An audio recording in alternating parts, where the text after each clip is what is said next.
é que quando nós falamos da idade espiritual, nós estamos falando também de que aquela pessoa, aquele cristão que tem 30 anos de vida cristã, né, espera-se que ele tenha um crescimento, pelo menos aproximado. Uma pessoa de 30 anos de vida cristã deve ser um cristão, teoricamente, maduro, pensamos assim. Mas pode não ser o caso, né? E também, falando da própria humanidade, a humanidade tem uma idade. Olha, nós estamos no século 21, o capítulo 1 começa: vivemos na pós-modernidade. Olha o tempo que nós vivemos.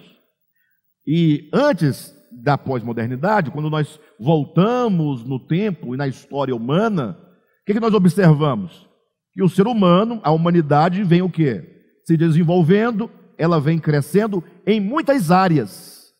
É uma humanidade que tem experimentado diversas revoluções. A cada revolução, a humanidade ela dá uma guinada, ela se direciona agora para a direção daquela revolução, e a humanidade avança, a humanidade cresce. A humanidade tem crescido em vários aspectos. O que se coloca aqui no capítulo 1 desse livro é: será que a humanidade tem avançado, tem crescido em todos os aspectos da vida humana? E também tem crescido, tem avançado na sua compreensão das coisas espirituais? Essa é a pergunta. Ora, a própria Escritura vai dizer que aqueles que viveram antes de Cristo viveram num tempo da menoridade. Gálatas capítulo 4, versículo de 1 a 4 ensina isso. Como que Paulo dissesse: olha, todos que vieram antes de Cristo viveram um tempo espiritual de menoridade, eram menores. Agora que veio Cristo, Cristo nos introduz numa era da maioridade espiritual. Lembra que Jesus, num dado momento, ele disse para a mulher samaritana: vem a hora e já chegou em que o verdadeiro adorador adorará o Pai em espírito e em verdade? Esse texto também aponta para um tempo em que a humanidade, a partir de Cristo, deveria sair de uma adoração rudimentar, de uma adoração ritualística, de uma adoração baseada em coisas, em templos, em ritos, para uma adoração interior, do Espírito, em verdade, em realidade. Então a Bíblia aponta para esse tempo de maioridade.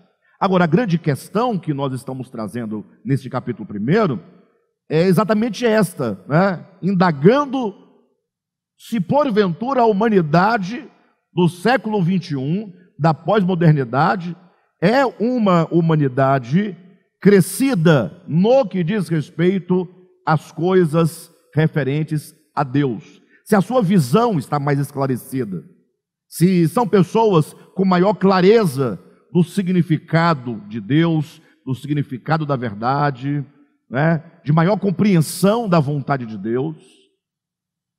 Vocês imaginem, por exemplo, a igreja do primeiro século, ela não tinha Bíblia, não tinha Bíblia.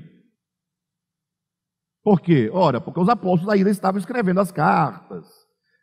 O que tinha de material no primeiro século não era como você tem aqui, esse conjunto, né, de livros da Bíblia hebraica, os 39 da Bíblia hebraica, ou os 22 da Bíblia hebraica, que se desdobra em 39, né? Tudo bem. E também não tinha um Novo Testamento, igual você tem, para você ler, consultar, comparar, estudar. Não tinha isso. Então, hoje, nós não somente temos a totalidade das Escrituras, você tem acesso aos livros apócrifos, você tem acesso aos livros de comentários bíblicos, de tantos doutores e eruditos ao longo da história da igreja. Você tem aí um arsenal enorme de escritos teológicos, artigos. Então, assim, espera-se que nós, homens e mulheres, cristãos do século XXI, tenhamos uma visão clara acerca de Deus. Mas isso, infelizmente, não é um fato. Estamos atrasados. Nós concluímos na semana passada dizendo que nós ainda vivemos no tempo de Moisés.